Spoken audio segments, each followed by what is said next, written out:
അല്ലാഹുവിനോട് ദുആ ചെയ്താലും മൂന്നാലൊരു കാര്യം അല്ലാഹുവിന് കൊടുക്കുമെന്ന് നബിയുനാ റസൂലുള്ളാഹി സ്വല്ലല്ലാഹു അലൈഹി വസല്ലം തങ്ങൾ പറഞ്ഞു, നീ കൈ ഉയർത്തിയിട്ട് താഴ്ത്തുമ്പോ എന്തെങ്കിലും ഒന്ന് നിനക്ക് കിട്ടും. മൂന്ന് കാര്യങ്ങളിൽ ഏതെങ്കിലും ഒന്ന് നിനക്ക് കിട്ടും.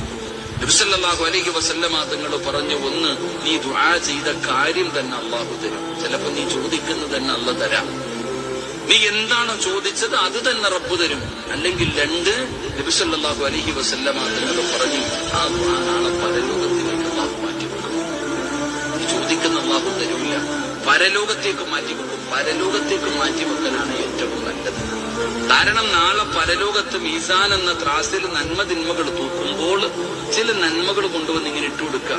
അപ്പൊ ചോദിക്കുന്നത് എന്താ അല്ലാഹ് പ്രശ്നം, ഇത് ഞാൻ ചെയ്തൊന്നും അല്ലല്ലോ. എപ്പോഴാ പറയണത്? നീ ദുനിയാവിൽ വെച്ച് ദുആ ചെയ്തിട്ട് ആകുന്നില്ല. നീ ദുനിയാവിൽ വെച്ച് ചോദിച്ചിട്ട് അന്ന് കിട്ടിയില്ല, അത് ഞാൻ ഇങ്ങോട്ട് മാറ്റി വെച്ചതാ.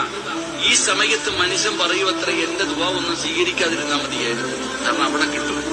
ഒന്നുകിൽ ദുനിയാവിൽ വെച്ച് കിട്ടും, ഇല്ലെങ്കിൽ ആഖിറത്തിൽ കിട്ടും. ഇനി ദുനിയാവിലുമില്ല ആഖിറത്തിലുമില്ലെങ്കിൽ മൂന്നാമത്തെ കാര്യം, നീ ചോദിച്ചത് തന്നില്ലെങ്കിലും നിനക്ക് വരാനിരിക്കുന്ന ഒരു ഷർറെങ്കിലും അല്ലാഹു തട്ടിമാറ്റുമെന്ന് നബി മുഹമ്മദ് മുസ്തഫ.